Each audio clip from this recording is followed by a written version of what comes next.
Bonsoir. Et d'abord une explication. Les nouveaux portiques installés sur les portions d'autoroute ainsi que sur les nationales et départementales du pays ont pour but, vous savez peut-être ou pas, de détecter les passages de camions de plus de 3,5 tonnes et ce, afin de les taxer. C'est l'écotaxe, promesse du Grenelle de l'environnement pour favoriser les transports fluviaux et par rail. Aujourd'hui, ce sont les agriculteurs qui montent au créneau de peur de voir leur coût de fonctionnement augmenter et sans contrepartie. Audrey Coll. Des champs à perte de vue et aucun train ni bateau. Pour tous les agriculteurs du Sud-Essonne, une seule façon de transporter leurs marchandises, les camions. La nouvelle écotaxe va toucher directement les travailleurs de la terre du département pour charger, décharger et livrer leurs marchandises. Entre Méréville, le sud de l'Essonne et donc Rungis, vous allez avoir 2, 3, 4 portiques. Tous les matins, ils vont être équipés par ces portiques. Donc c'est véritablement du vol. C'est une taxe supplémentaire qui vient encore une fois porter atteinte à la compétitivité des agriculteurs et des entreprises estoniennes.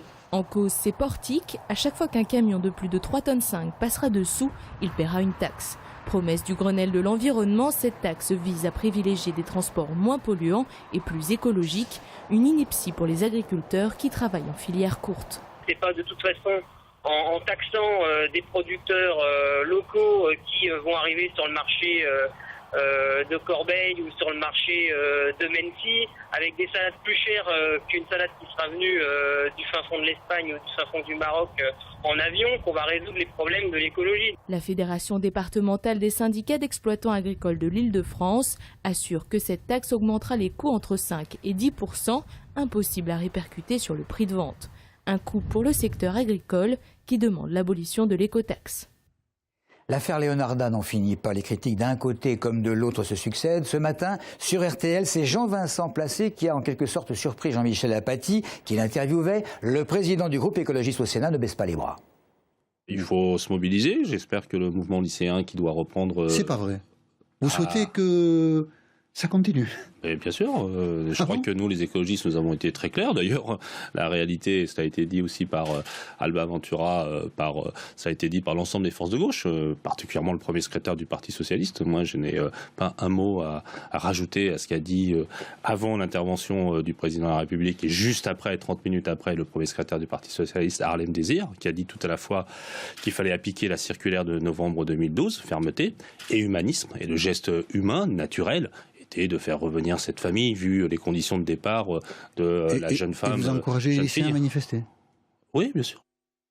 Préparation des municipales suite, il est directeur de cabinet à Rissorangis, conseiller municipal d'opposition à Mency, et c'est à Mency que Christian Richomme se lance en campagne. Il a l'intention, bien que de sensibilité socialiste, de présenter une liste apolitique.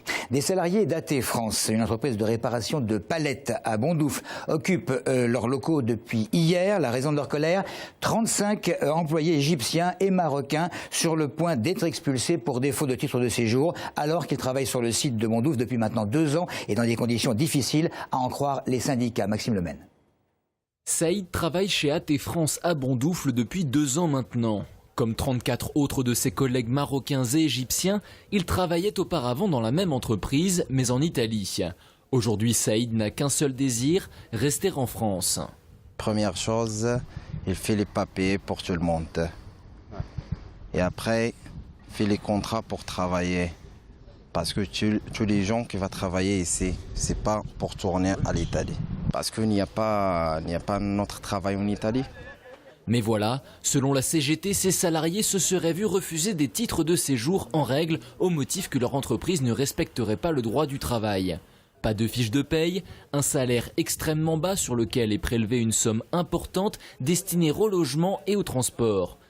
Alexandre Onomo est le nouveau gérant du site de Bondoufle.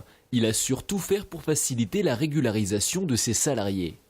C'est la quasi-moitié de notre personnel aujourd'hui que représentent ces personnes-là. Donc, les perdre aujourd'hui, pour nous, c'est une catastrophe entre guillemets économique. Ça veut dire mettre la clé sous le paillasson. Depuis ce matin, d'autres salariés d'AT France se sont mis en grève pour soutenir leurs camarades, mais pas seulement. Les salariés français, ils ont décidé aujourd'hui de rejoindre la grève par solidarité. En même temps, réclamer les 13e mois qui nous ont été promis depuis 2009. Ce soir, les salariés grévistes passeront leur deuxième nuit dans les locaux d'AT France.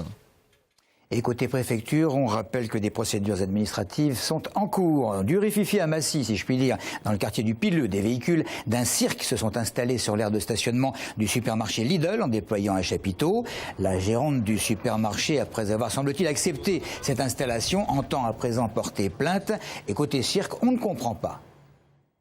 On a une autorisation écrite et signée pour être ici. Mais voilà, et je pense qu'on prend trop d'emplacement par rapport à la demande faite. C'était marqué cirque avec le matériel. Ils savent bien qu'un cirque, c'est pas un véhicule, c'est plusieurs. Cirque de clown, acrobate et un peu de tout. Quand on signe un papier, on prend des engagements et on doit les tenir normalement. Bon, c'est pas elle qui les a donné l'engagement, c'est son ouvrier en somme.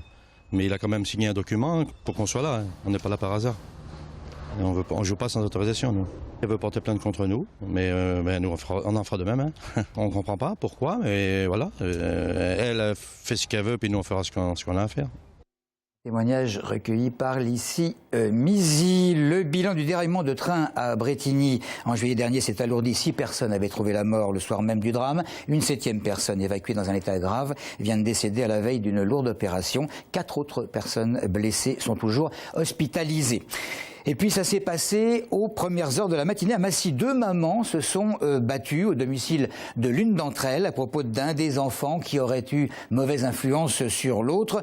Une cadra et une quinquagénaire qui n'ont pas hésité à en venir aux mains. Le bilan, des dents cassées pour l'une et un bout de pouce arraché par morsure pour l'autre. Voilà pour l'essentiel de l'information. Merci de nous avoir suivis.